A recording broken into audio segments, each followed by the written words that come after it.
Welcome to our channel. Today we how to cancel your service with AT&T, complete guide step by step clearly. To cancel your service with AT&T, start by gathering your account information. This includes your account number and any associated PIN or password. Next, consider what method you would like to use to cancel your service. You can call customer service, visit a retail store, or manage your cancellation online. If you choose to call, dial the AT&T customer service number. Be prepared for wait times, especially during peak hours. Once connected, confirm your identity with the representative. Clearly state your intention to cancel your service. Ask for details on any final bills or outstanding balances. If you have a contract, inquire about early termination fees. If you prefer to visit a store, locate the nearest AT&T retail location. Bring your account information and any necessary identification. Speak directly with a representative about your cancellation request.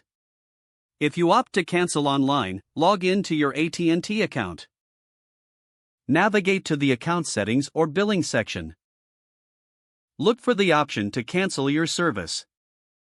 Follow the on-screen prompts to complete the process. After initiating the cancellation, confirm that you receive a confirmation email or reference number. Keep this documentation for your records. Review any final bill for accuracy once your service has been canceled. Make sure to return any rented equipment, like routers or set-top boxes, if applicable.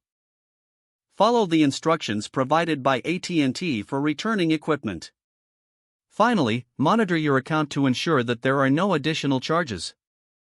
By following these steps, you can successfully cancel your AT&T service. If the page does not load, refresh the browser or try again in a private or incognito window. Make sure you are using the correct email address, then retype it carefully to avoid small typos. If your password is not accepted, use the reset option and create a new strong password you can remember.